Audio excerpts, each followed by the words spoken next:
kuna hili kundi ambalo naliona mtandaoni ambalo linachafua taswira na heshima ya taifa kwa makusudi, reputation ya taifa kwa makusudi. Naomba niwaelezee kwa nini ni muhimu sana nchi yako kuongelewa vizuri. Kwa nini unaona nchi nyingi zinawekeza kwenye sifa nzuri ya nchi husika. Yaani wanataka nchi yao tu iongeleke vizuri. And then linatokea ili kundi ambalo linaenda kwenye page za kimataifa, linaandika vibaya kuhusu nchi hii. Wanaenda kwenye page hadi ya Rio Ferdinand. Yaani watu mnakuja kutupigia kelele mtandaoni, kwa nini Rio hajaposti? Nikaenda kuchungulia kwenye hiyo page ya Rio. Mmeshamwahi kwenye posti zake zote. Mnamwambia unakujaje kwenye nchi ambayo wananchi tuliuliwa? Kama mliuliwa mbona nyinyi mjahama hii nchi? Kama Tanzania ni mbaya, kwa nini mpo mpaka leo? Tena mnamwandikia kwamba na nyinyi mpo kwenye nchi, alafu mnamshangaa yeye kuja kwenye nchi. Kama nchi ni mbaya, mbona hamjahama? Mnafanya hivi vitu kwa miemko, mmelala vyumbani huko na ndoo zako hapo zimepangana zinakaribia kukudondokea, hujui taifa linaingia gharama kubwa kiasi gani kutengeneza sifa nzuri ambayo wewe umezaliwa, umepata bando, umeikuta hiyo sifa nzuri ya Tanzania, wewe unataka kuiharibu kwa simu yako ya mkopo. Why do you do that? Sasa nimejaribu kutafakari kwa nini mtu mwenye akili zake timamu anayesema anataka maendeleo ndani ya nchi, anataka mafanikio ndani ya nchi, alafu anaenda anaharibu reputation ya nchi makusudi. Ana comment utupolo kuhusu nchi yake. Maana huyu mtu hajui reputation ya taifa inahusiana vipi na maendeleo ya taifa. Na kwa nini wewe kama raia wa hiyo nchi ndio utakiwi hata kidogo kuiongelea nchi yako vibaya. Alafu ndio nyinyi mtawageuzia Chadema. Chadema wanasema gawani wasomi sana. Wana akili sana. Wanaelewa sana. Sasa nikishawaelewesha nyinyi na nyinyi mtaenda kuwauliza wao kwa nini huwa wanahangaika kuchafua taswira ya nchi. Ili hali wao ni wasomi sana, wana akili sana. Kwa maana hiyo wanajua umuhimu wa nchi kuongelewa vizuri. Kama ulikuwa ufahamu, reputation ni soft power ya nchi yoyote ile duniani. Yaani jinsi wewe unavyozungumzika vizuri kama taifa, hiyo nayo ni nguvu itakayo athiri namna watu wanavyokuchukulia, namna watu wanavyokutendea, namna watu wanavyokupokea, namna watu wanavyokukirimu huko duniani kutokana na vile ambavyo unaongelewa. Kwa mfano, wengi wenu hapo huwa mnaamini Israel ni taifa teule, wengi wenu hapo huwa mnaamini Israel inaonewa, ili Israel ndio inayopiga watu Iran, Israel ndio inayopiga watu Palestina, Israel ndio ambayo inachochea vita kwenye nchi mbalimbali mfano Kongo kwa ajili ya madini. Kwa nini wewe unakaa unaipigia magoti unaiombea Israel? Kwa sababu umeaminishwa Israel ni taifa la Mungu. Hiyo ni reputation ya Israel. Reputation ya Israel ndio hiyo inayokufanya wewe mpaka leo ukipiga magoti kabla hujajiombea gari unaanza kuiombea Israel kana kwamba Israel haijiwezi kama ambavyo wewe hujiwezi. Namna ambavyo huwa mnaamini Marekani haiwezi kushindwa kitu, Marekani haiwezi kufeli kitu, ukitaka maisha mazuri nenda Marekani. Ili hali Marekani watu wanalala hadi madarajani. Hiyo ni athari ya reputation. Yaani ile nchi ya Marekani inasifiwa sana kiasi kwamba wewe unaamini Marekani ndo paradiso ya hapa duniani. Ndo nchi ambayo haina changamoto yoyote. Ndio maana ukisikia sijui bunge la Ulaya limezuia misaada, unasema tutaishije? Hiyo ni reputation ambayo bunge la Ulaya wamekufanya wewe uamini. Ili hali msaada wenyewe ulikuwa unauzungumzia ni 0.8% ambao unaenda kwa wadau wa kilimo. Kwa hiyo msaada ulikuwa hata uisaidii serikali chochote. Hiyo ni athari ya reputation. Hivyo ambavyo wewe unatetemeka kuhusu nchi zingine, ambavyo unaweza ukakaza mishipa yako ya shingo kubishana juu ya nchi zingine kwa vitu vya uongo kwa sababu tu ya sifa zao ambazo umeaminishwa, kuna kufanya unaiamini ile nchi, si ndio? Marekani ikikwambia uikopeshe shilingi 50, wewe utaikopesha?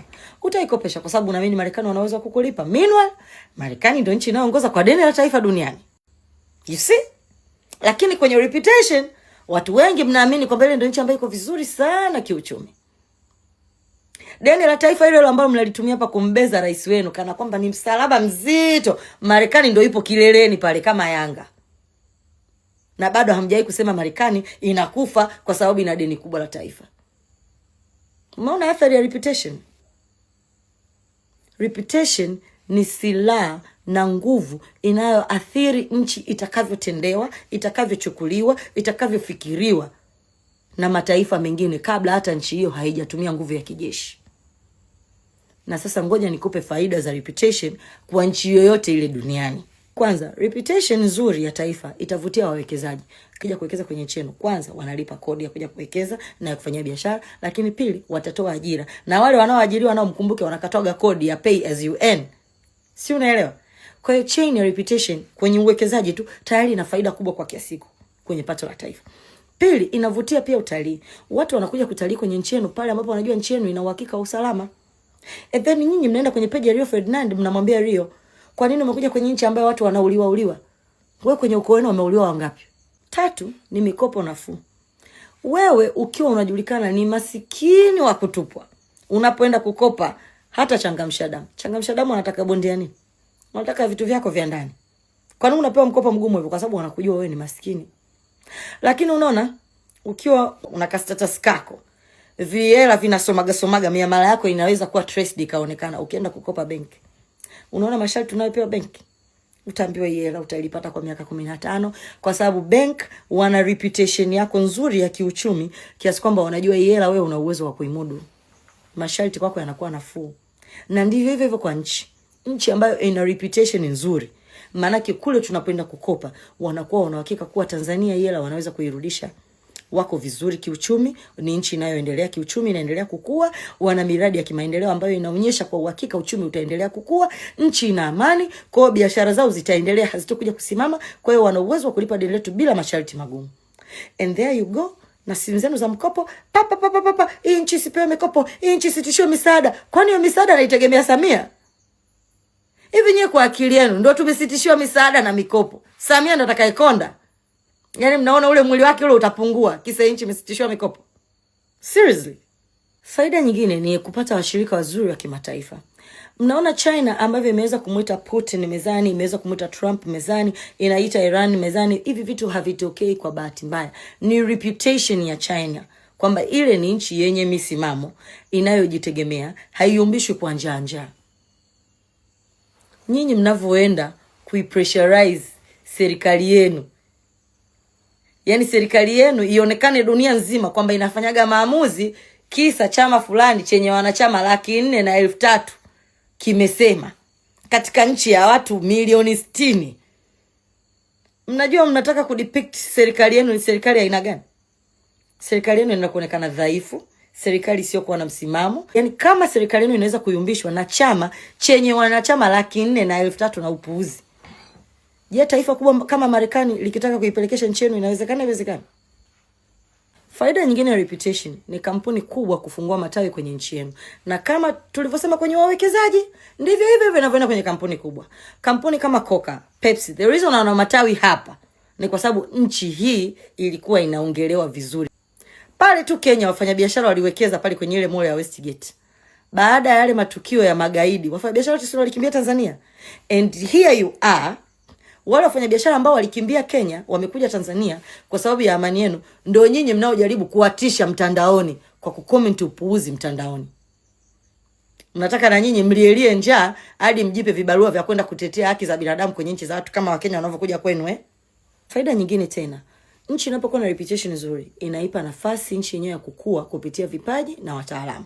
Let's say wawekezaji wanapokuja kuwekeza labda kwenye masuala ya dawa, na nyinyi kwenye nchi yenu mna wasomi waliosomea masuala ya utabibu na masuala ya famasia ya kutengeneza dawa. Sasa wale watu wakishare knowledge kwa pamoja ndio mnapokuja kuibua vipaji vipya. Kuna kitu wewe labda unakifahamu hapo ulipo saizi kama kijana, lakini huna confidence nacho, kwamba hiki kitu kina soko, hiki kitu kinauzika, hiki kitu kitakulipa. Lakini with reputation ya nchi, anaweza katokea mwekezaji ambaye atakupa thamani ya iko kipaji chako. Kwa zaidi, reputation nzuri inakuongezea ushawishi wa kisiasa. Kwa wale wenzangu na mimi ambao mmezaliwa juzi na hamkusoma historia, hamjui labda kwa nini Tanzania ni moja ya nchi ambazo zinaheshimika sana Afrika. Hamjui hilo. Kwa nini Tanzania inaonekana ndo nchi imara sana kisiasa? Hiyo ni reputation ambayo imejengwa tangu enzi ya Mwalimu Nyerere na Tanzania wakaitunza. Na ndio maana nchi zingine zilipokuwa zina migogoro, waliokuwa wanaenda kusuluhisha ni marais wetu sisi. Jakaya amesuluhisha migogoro mingi sana. Hata yale mauaji ya kimbali Rwanda alikuja kuamliwa Arusha. Hata mahakama kuu ya Afrika Mashariki yako Arusha. Makao makuu ya Afrika Mashariki yako Arusha. Nyinyi kwa akili zenu hivi vitu vinatokea bahati mbaya? Hizi ofisi zote kukaa pale Arusha zinatoa fursa za ajira kwa watu wangapi? Kuanzia wafanya usafi, supplies wa vyakula. Mnataka hizi fursa ziende kwenye nchi zingine? Traore wenu mnayemsifiaga, mbona alivyomaliza kufanya mapinduzi alitaka kuonana kwanza na kiongozi mstaafu wa Tanzania Jakaya Kikwete?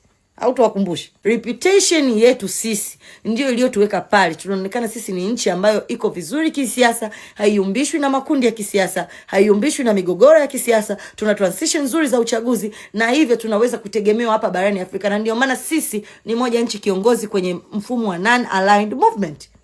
Kimsingi ni kwamba nchi ikionekana iko stable kiuchumi, ina utawala ulionyooka, politics zake zinatabirika, watu huwa wanaamini pesa zao na maslahi yao yako salama kwenye hizo nchi.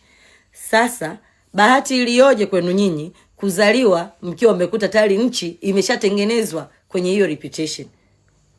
Sasa hizi kinachofanyika ni watu wanaanza kula matunda ya hiyo reputation. Mnafikiri ile mikataba mibovu ambayo Magufuli alikuwa anaizungumzia iliwezaje kusainiwa? Ilisainiwa kipindi ambacho nchi yetu haina sifa nzuri. Nchi yetu inajulikana nchi maskini. Na maskini huwezi kulinga wewe. Wanasemaga yatima adeki. Yaani mtu akiwa anakujua wewe hauna hela, huwezi kumwambia 50,000 ni ndogo. Lakini mtu akiwa anajua una kipato chako, una vyanzo vingine vya mapato, ukimwambia 50,000 ni ndogo, anajua kwamba kweli hela kwako inaweza kuwa ndogo, kwa sababu unaweza ukaipata kwingine bila yeye. Kwa hiyo anarudi mezani, anaongeza mzigo.